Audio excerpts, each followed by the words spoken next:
class, we are discussing about the GED examination. Yes, the GED test. For anyone who didn't finish the high school, the GED exam can be the pathway to a much better life. So it is used to be offered as either a computer-based test or a pencil and paper test. But now it's only available in the computerized version. So there are 4 parts of the GED test. The reasoning through language arts. Okay, so the reasoning through language arts, maths, science and social studies. And questions are presented in several formats. In short answer, in multiple choice, in hotspot, in fill in the blanks, in drop down, in drag drop, and also in extended response. So all total there are 7 types in which the questions can be presented. So it's important to spend time preparing for the examination because you don't know how the questions would be given, because it's not at all easy to pass. I'm not making you I'm not demotivating you, but whatever is true, right? So what is this GED test? Now the General Education Development Test, commonly known as the GED, is a standardized test distributed throughout the United States. The test's purpose is to help the people who didn't graduate high school. Now, formulated under the belief that everyone deserves a chance to rebuild their lives, the GED test came about in 1942. The test arose after the Second World War and was originally meant to help the soldiers returning from the battlefield, many of whom were uneducated, often uneducated and unskilled outside of combat. The test has gained traction since those days and is now available to all the individuals who didn't complete their high school education. So the GED test allows people to get the necessary credentials to advance in the working world or further their education. GED certification is accepted across the entire United States and can be taken throughout the year. The test lasts about 7 hours, but the benefits are worth it. Worry not over whether having a GED will affect your ability to move on to a higher education. Colleges and universities across the United States all recognize the GED certification. Furthermore, the GED test has been administered to 20 million individuals and it's growing and is maintaining a high success rate. Now, some GED recipients have gone on to powerful careers ranging from politics to teaching. The test boasts a lower ratio of jobless people, a college admission rate of 60% and general acceptance by workplaces, and also a higher education at a rate of 97%.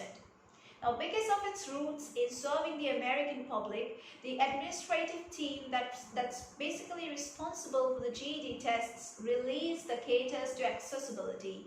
Now, unfortunately, you cannot yet take the test in all the 50 states. Specifically, it isn't available in West Virginia or Indiana or in New York, in Iowa, in New Hampshire or Louisiana, or in Montana, in Maine, in Missouri, or in Massachusetts. However, like every resource you will need regarding the test, from when to where to the study guides, has been made available online for your convenience. This means that you can access the materials you need at any time, no matter where you are. Most individuals are able to complete their certification within a 3-month time frame.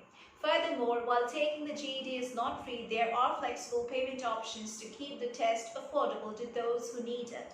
The actual cost for taking the test differs depending on your home state. What all can the candidates expect from the GED testing? Now, the GED test not only matches closely with the curriculum you would find in average high school courses, but tries to prepare its takers for the real-world academic exposure commonly found in university environments and beyond. Like every question you encounter will have some relevance to either academics or the working world. So make sure you work through plenty of GED practice test questions to get ready for the exam. The GED test is comprised of 4 portions: social studies, mathematics, science, and language arts. And you cannot earn your GED certification unless you pass every section. and test takers generally take each portion of the test separately rather than all at once, as with other standardized tests like the SAT, the SAT exam. Now, across every section, you will find at least one type of question out of several varieties available. Like there's fill in the blanks, there's multiple choice, there's hotspot, there's drag and drop, there's short answer. Materials will be granted to you on the day of your test. Now, including a personal whiteboard for notes and scratch work. All these would be given. Cell phones are not allowed in the room where you will be testing. Nor are any of your other belongings besides basic like test taking materials.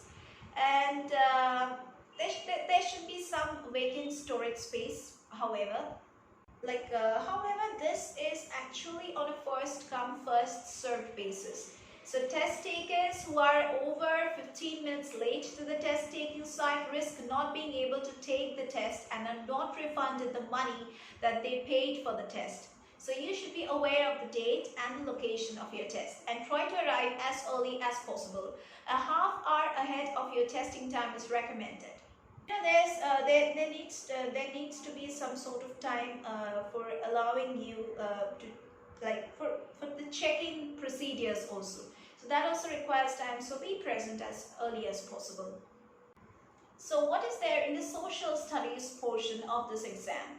The social studies portion of the GED measures not only your ability to comprehend the basic social studies concepts, but also consider them in the context of the real world. It has around 15 questions in total. Each is tailored to fit one of the 4 topics. Now, what are these 4 topics? It has economics, it has civics, it has geography, it has US history. Now, 15% of the text centers on economics, 15% is based on civics, and 15% on geography, and the rest 20% on the US history. So all of these subjects are common across the United States high schools. In addition to the various question types you will be expected to answer, you will also have to justify many of your answers using reading passages that would be provided to you. The maths portion of the GED will follow 2 subjects, algebra and mathematical quantities. Now, in addition, your ability to reason will be important. Based on what modern colleges are looking for among the entering students, you will not receive any questions beyond that basic mathematical concept. However, you will be expected to fully comprehend the basics. Like 55% of the test will cover algebra, 45% will cover problem solving on a quantitative basis. Like when you take the test, you will have the option to use both a scientific calculator as well as a digital calculator. However, you must bring the former on your own. What can you expect in science? The science part of the GED test seeks to measure your comprehension of the scientific concepts. Now, each question you find on this part of the test aligns with 3 scientific subjects: astronomy and earth science and physics and biology. Okay. And these 3 subjects are not only the most taught in United States high schools, but are also considered to be the most suitable for adults in today's world. 20% of the science test concentrates on earth science, 40% on physics, 40% on biological subjects, and approximately half of this part of the test comes with some sort of the informational piece, like be it a picture, or it can be a text passage, or it can be something else. With 3 questions tied to them at maximum. Actually, you won't need a deep understanding of science to complete this particular test. Rather, every question will give you just enough context to be able to solve a question with just a rudimentary understanding of the scientific concepts. You will not find questions about more in-depth subjects such as energy or anatomy. Now, from the language arts. The language arts portion of the GED actually divides it into 2 subsections: writing and reading. Now, the aim of this portion of the test is to measure your contextual comprehension of the English language and the English texts, and your writing and reading abilities also. Now, 25% of the test is prose and literature, while 75% is non-fiction. American historical documents frequently appear on the non-fiction part of the language arts test, and each passage that you read on the test ranges between 450 to 900 words in length. The writing portion of the test much like the social studies section, relies on your ability to provide evidence for your answers from the texts provided to you. The formatting of the test factors into the expectations surrounding your answers. Scorers want to see how well you can write on a technological basis, or more simply put, how well you can type out your thoughts and how well you can employ the evidence to justify your written answers. Now, the rubric you will be graded with additionally follows 3 rules: how well you can express yourself in English, how you can organize and flesh out your ideas, how well you explicate the readings and justify your answers. The reading portion of the test is more traditional and is meant to measure your ability to comprehend what you read, as well as draw conclusions based upon evidence within the text. GED test takers are expected to be able to use the context of a sentence to determine the vocabulary definitions, the main concept of a piece, and other elements. So, what is the registration process like? GED registrations take place online and are accessed through registration with the official GED website. The qualifications to take the GED test are determined by your state. During the process, you will be asked when you want to take your test and which subject you want to take. And then you need to pay the designated amount. You have the option to pay for each section separately if you choose, or the entire test at once. If the test happens to be unavailable in your home state, you can travel to a nearby state if it allows the people who are not official residents to test there. How is the test scored? Now, the GED has recently updated the scoring method used on the test. In the past, there were 2 levels of passing the GED. Passing, that is attaining a score of 150 to 169, and passing with honors, attaining a score of 170 to 200. However, the GED has undergone a couple of changes to the passing levels. Now, there are around 3 tiers of passing. One includes passing, that is attaining a score of 145 to 164. Second includes GED college ready, including attaining a score of 165 to 174, which envisages that the test taker is ready to take the college level courses, as well as GED college ready plus credit, attaining a score of 175 to 200, which not only certifies that the test taker is ready to take the college level courses, but also gives them 10 credit hours to be used once they enter the college. So how do you get ready for this exam? How would you rather get ready for this exam? Now, the GED test has an official GED practice test known as the GED Ready, which is written by the very individuals who write the official test. It is approximately half as long as the real thing and very useful.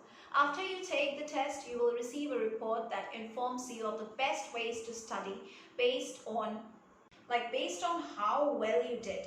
You will also get a taste of the way the authentic test will be written, meaning you will have an idea of how to prepare. GED Ready can even be accessed online. However, this test comes at a price, specifically $6 for each section.